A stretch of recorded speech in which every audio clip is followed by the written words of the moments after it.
James Carville said to Bill Clinton, "If you say 3 things, you say nothing at all." Why is it so important to have one clear message? Today, you will experience 3 examples that will illustrate exactly this. Be clear on your key message.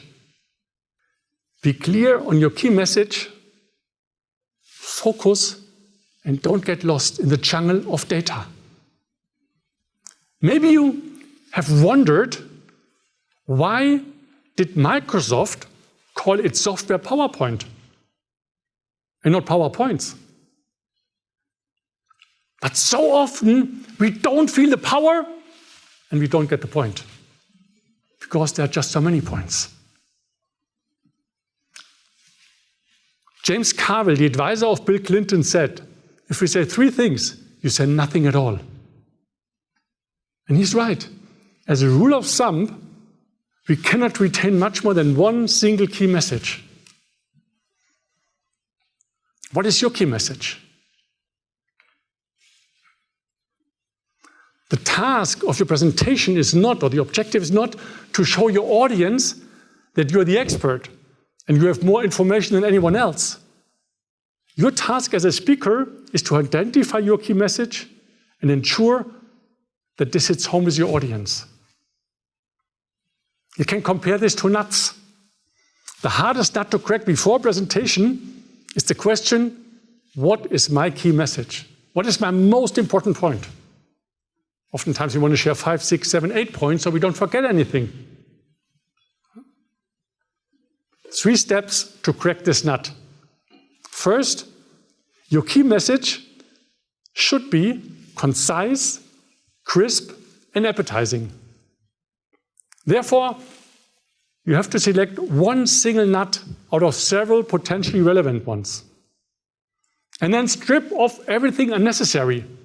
That means removing the shell until only the core, the kernel, remains. Steve Jobs was a master in this. When he launched the MacBook Air, he came on stage and said, "The world's thinnest notebook." One message, 4 words that went around the globe in record time. And he also cleverly packaged it to support his point.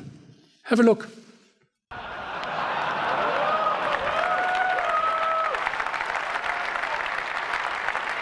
This is it. Let me take it out here.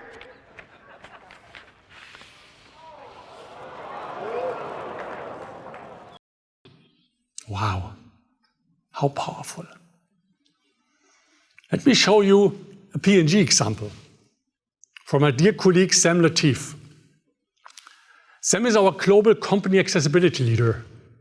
She works on making our products more accessible to people with disabilities. For example, by adding tactile markers on a Pantene shampoo and a Pantene conditioner bottle so blind people can differentiate. The interesting thing about Sam is she has a disability herself. Sam became blind as a little kid at school. But she said to herself, I don't want to live the life of a blind girl in India. I want to explore the opportunities life has for me. So she learned Braille, the language for blind people. She finished school. She studied, moved to the UK, and eventually started to work for Procter & Gamble. Today she's traveling the world, sharing her story and her work. She has a very clear and inspiring key message that is based on her own story. She calls it Made for More. She says, oftentimes in life, people told me, Sam, settle for less. But this has always been a call for me to do just the opposite. I don't want to settle for less. I am made for more. In the same way, our products made for more. To reach more consumers worldwide, more consumers with disabilities. I find this a really powerful key message. And it so nicely combines her work with her own personal story. And Sam does something here, a technique she starts with her key message and then unfolds the supporting points, unfolds her story. That's one way to do it. An alternative would be do it the other way around. You design your speech in a way that it culminates in your key message.